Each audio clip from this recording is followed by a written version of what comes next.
because they different We're owners. not going to sit here and argue back and forth today. Ms. No, Winslow, ma'am. please. I appreciate the opportunity, but let it be known that these housing program Thank you, Mr. Shakir. decisions is in line with our other bad decisions. Thank you, Mr. Shakir. I'm concerning cutting off the housing mic in our now. Thank you. Mr. Tam, who's next? Matthew Cardinale.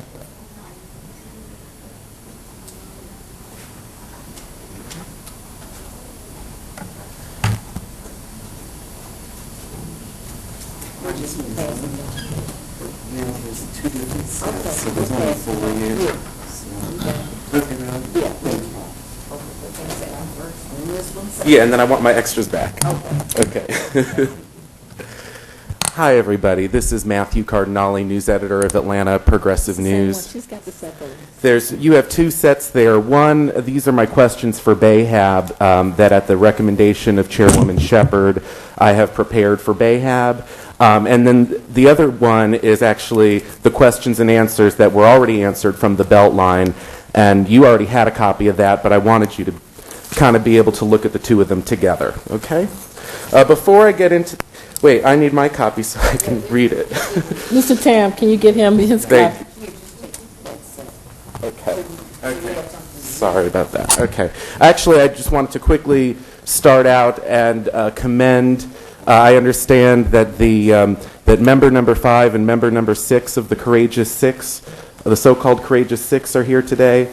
And Ms. Shepherd and Mr. Hall, I wanted to commend the behavior that I witnessed in regards to the pension debate. So thank you.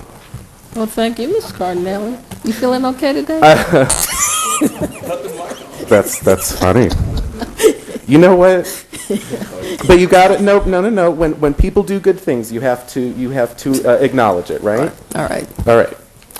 So these are my questions for BAHAB. I'm going to quickly run through these, and I've already actually emailed them to Mr. Schneggenberger and CC'd everyone on the committee. 1, can the BAHAB recommendations be revisited? If so, when? 2, is BAHAB satisfied with its original recommendations? Has BAHAB revisited its recommendations as modified by Beltline and the ADA, then adopted by Council, or do they plan to revisit them? Number 3, how is BAHAB completing its mission of monitoring the progress of the trust fund? How can BAHAB improve its monitoring, gather public input, and keep the public engaged? Number 4, what is BAHAB's view on the Beltline's progress or lack thereof in terms of providing affordable housing units through the trust fund? Number 5, what was BAHAB's position on granting a waiver of BAHAB affordability requirements for City Hall East? How and at what point was BAHAB consulted, and why did BAHAB reach its decision?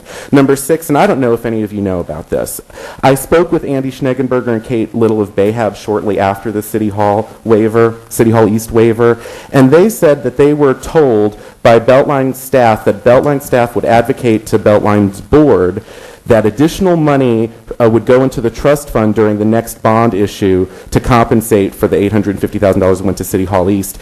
My question, what is the status of this? Has the staff approached the board about this, and what was their response? Number 7, so here's the deal. So each bond issue, and then there's 3 different funding categories: single family, multifamily, and property acquisition. And my concern is that there may not be, if they're doing each bond issue separately, breaking it up into 3, there might not be enough money in each single issue to do multifamily, and maybe we need to just take an entire issue and focus on multifamily with it. I want to know what they think about that. So far, the majority of funding has gone for single-family homes. Is BAHAB concerned about the lack of multifamily? Number 9, this is getting into the down-home assistance for the families that make 30% of their 30% of AMI, and that they had chose to pay more than 30% of their incomes towards rent. I wanted to know BAHAB's opinion about that. Number 10, what is BAHAB's view on the progress or lack thereof towards the 7 displacement gentrification mitigation recommendations, and the 7 are listed here. Number 11, BAHAB's recommendation of a requirement for 10% units funded at 30% AMI was opposed by Beltline and ADA. What is BAHAB's recollection of why this was opposed and how BAHAB came to modify its recommendation? Number 12, and this gets into some issues, Mr. Young, I think we were discussing a few committees back.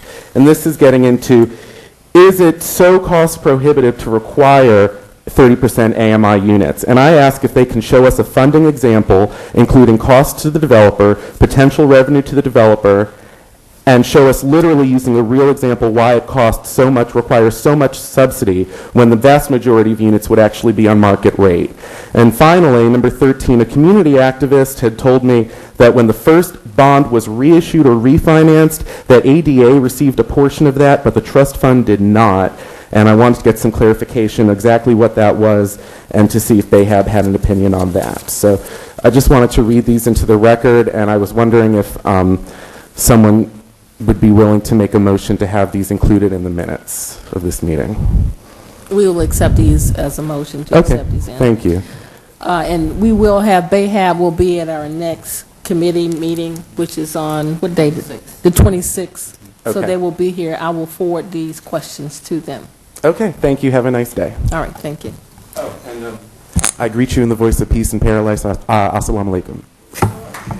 Where's Brother Muhammad today? You can't take his quotes from him. All right, anyone else? Mr. Tan? No,